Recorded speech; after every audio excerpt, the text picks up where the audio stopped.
I'm going to be completely honest with you. I am apocalyptically angry right now. So if my mood and demeanor and disposition seem a little more cantankerous than normal, then just know that I am just elbow deep in dealing with insurance. And I got to be honest with you. I am this close to trying to start a national conversation about the state of insurance in this country. How the heck have we allowed ourselves to get in a position where we pay money to protect our assets? So that way, God forbid, if there is a catastrophic accident that occurs, that asset can be, returned, restored, whatever, or replaced at the same value as the thing that we were protecting. And we pay money to these institutions. And the first thing that they do, their number one directive, as soon as this horrible accident happens, is for them to try and find any way, any weasel room, to the point where they are willing to commit fraud, actual fraud, and just to not give you what you paid them. How did we get here? America, how did we allow ourselves to get here? Honestly, if we want to, comment down below if we should really just go at this full steam ahead. Throw some kerosene on the goddamn discontentment that is the American people. I swear I can't be the only one. Every time I'm angry and upset, I remind myself there are thousands, if not tens of thousands of people that are probably upset about the exact same thing you are, Wally, and it helps ground me. So if you want to join me in this, comment down below, message me, send me an email, let me know, because I have absolutely had it. And on this channel, what do? We take on billion-dollar corporations that moonlight as religions, and we expose them for their dishonest practices. So I'm sure we could come up with a pretty cool name. I don't know, like claim, name, and shame. Make these obsequious sycophants that are just fondling the nutsacks of their ultra wealthy board of directors. Let us claim, name, and shame them. Anyway, let's talk about what's going on with the Jehovah's Witnesses in France. Thought my other intros were bad. Wait till I'm actually upset. Holy.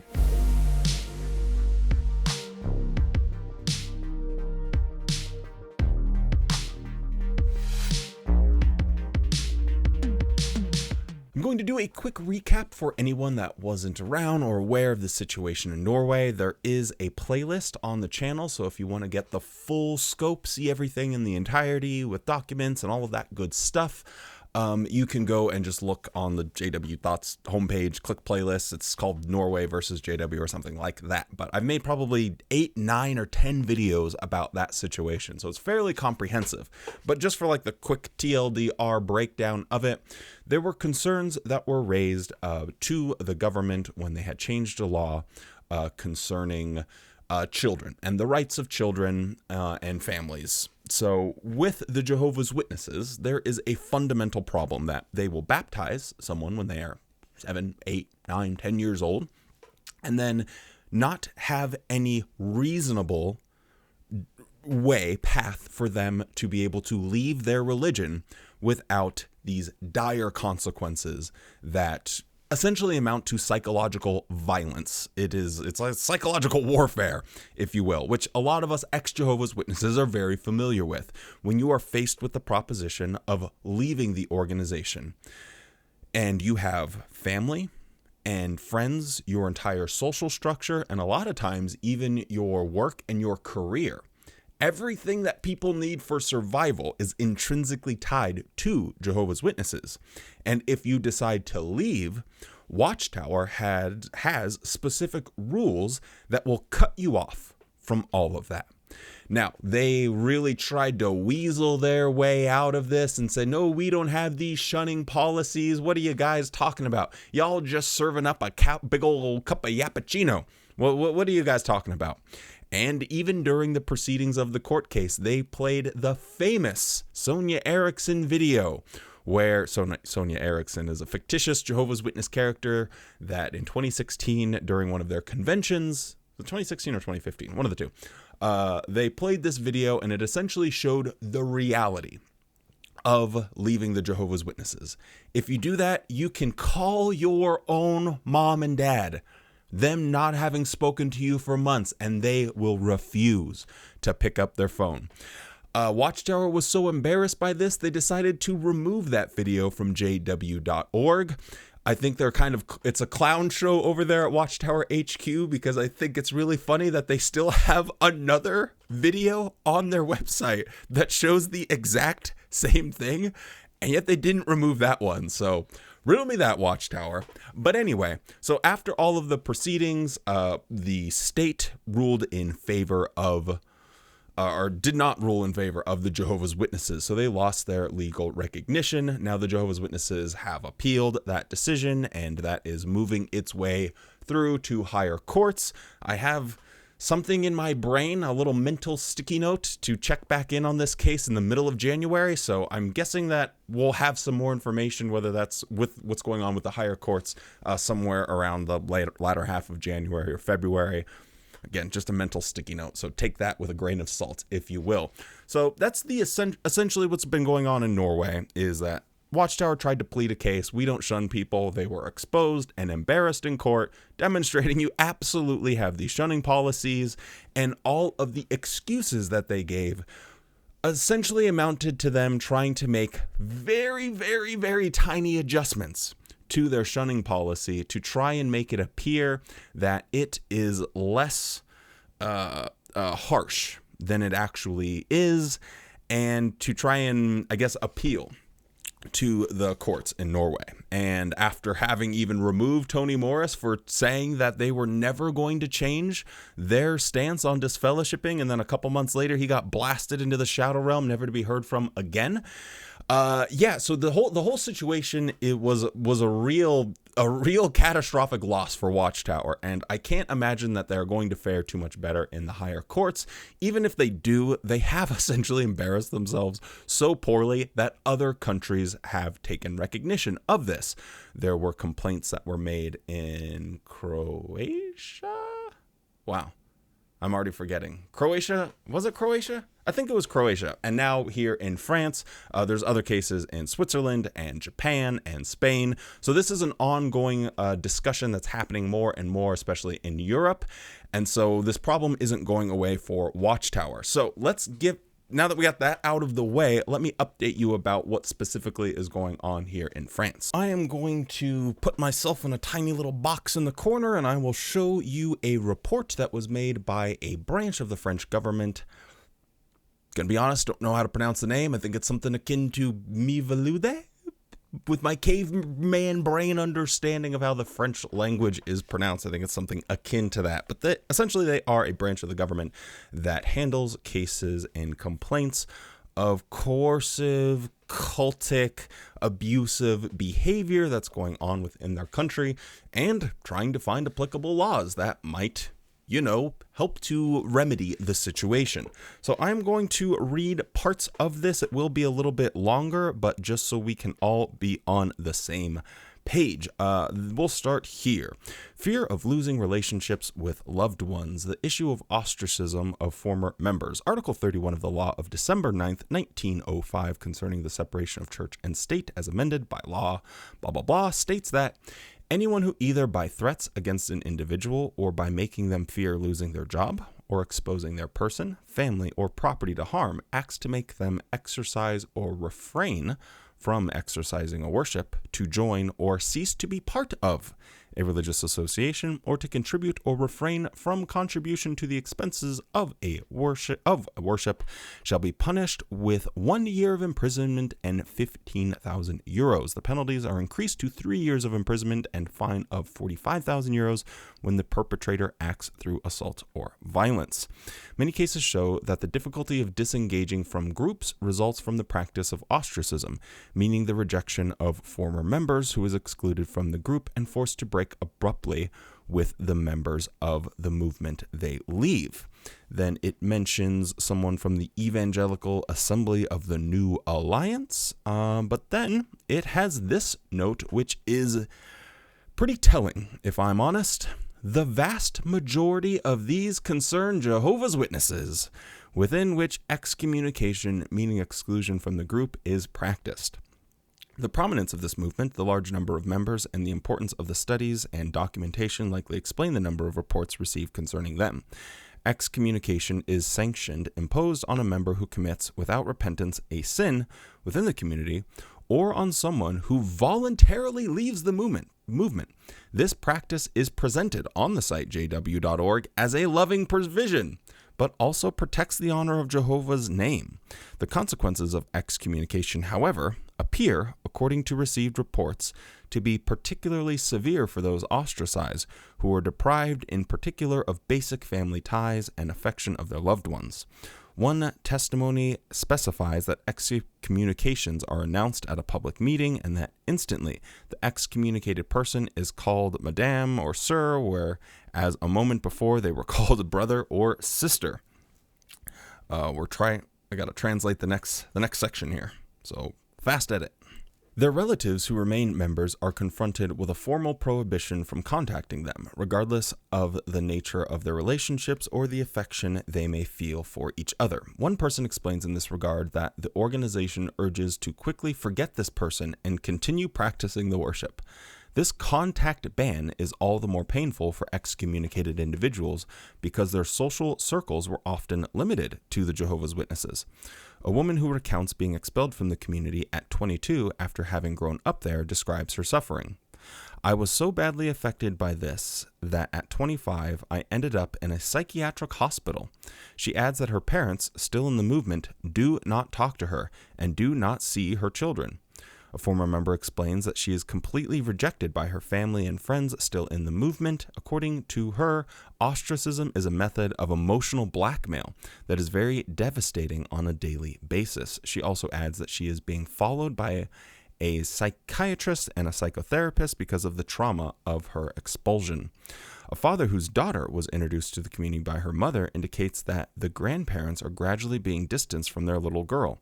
No more phone responses, no more holidays. He adds that contacts are becoming difficult and infrequent. A young woman who spent nearly 20 years in the movement explains in her report that out of hundreds of brothers and sisters known, 99.99% no longer speak to her, no longer contact her, and do not greet her, even her if they happen to meet on the street.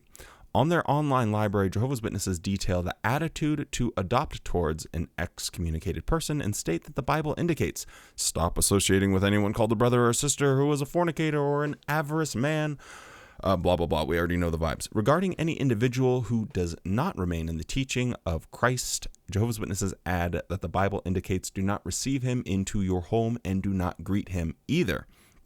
About excommunicated... For whoever, weird, I did that. About excommunicated individuals, one can read an issue of the Watchtower magazine dated August 2024. As long as they do not change, we will not greet them, and we will not invite them to one of our meetings. One can also read in the Watchtower, we all know from experience that a simple hello can constitute the first step towards a conversation and perhaps towards a friendship. Do we want to take the first step with an excommunicated person? And then we will skip down to one of their boxes, the ostracism of excommunicated Jehovah's Witnesses leading to several convictions in Europe. The decisions rendered by the courts of other European states do not carry legal effect under French law. They relate to specific cases which, however, concern the same issue of ostracism against former excommunicated members. These court decisions and their reasoning are therefore worth mentioning as they can contribute to reflection. And then it goes on and details all of the cases of Norway. So this goes on and on and on, but I think we get at least a pretty good sense about the state of things. They have a lot of reports, they have a lot of data, they have a lot of information, and are aware of the precedents that are set by other countries.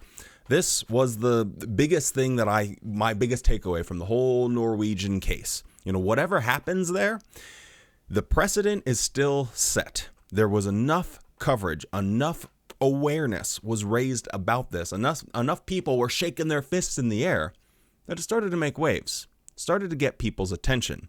And that, in my mind, is the biggest way of actually affecting change within Watchtower. It's banding together, supporting each other, raising our voices, and raising awareness for something that is fundamentally a problem. And it can feel, especially when you're initially leaving Watchtower, that no one really understands. No one gets it. There's a very, a lack of sympathy. It's like, oh, what's the big deal? Like, I grew up Catholic.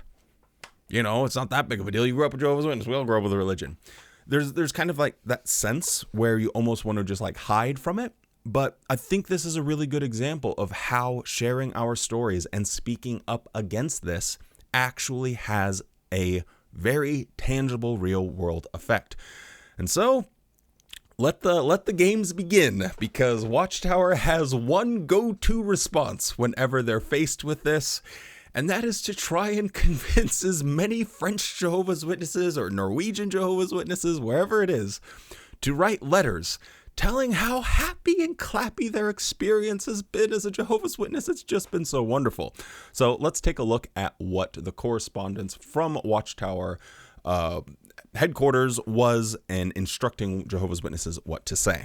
So these were sent to me, and I don't have any reason to disbelieve them, but I'm sure that with a little bit of Google searching, if you want to find the originals and translate them yourself, I'm sure that is an option.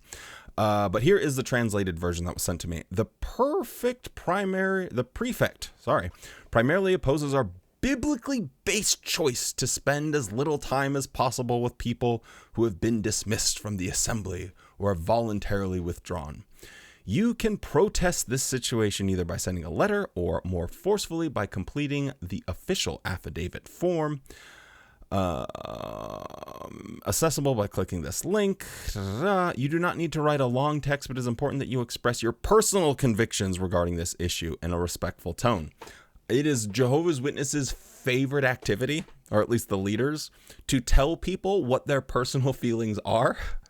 So it really rings very hollow in my ears when they're like, hey, now remember, tell them what your personal experience has been. Yeah, sure. You are the one that literally controls what goes on inside their minds and how they think and feel and react to things. They don't have personal opinions. They are manufactured. They are prescribed to them. You are the doctor and you are writing a prescription. All they're doing is reading it out. So this is going to be a bunch of nonsense anyway, but we will take a look at it. Briefly explain when and why you became one of Jehovah's Witnesses and the positive effect this decision had on your life in general, your family life, or your work. You could cite one or two specific examples showing how your life has improved since becoming a witness. Explain your personal feelings about the practice of dismissing people from the congregation. You may find it helpful to prayerfully consider the Bible principles discussed in study articles 32 and 35 of the August Watchtower, that famous one, which deal with Jehovah's love, compassion, kindness, and mercy. Since the prefect claims that psychological pressure is being exerted on Jehovah's Witnesses to remain in the congregation, you can explain why you think becoming and remaining a witness was your personal choice, as was your eventual decision to one day leave the congregation and then return. This is something that they do.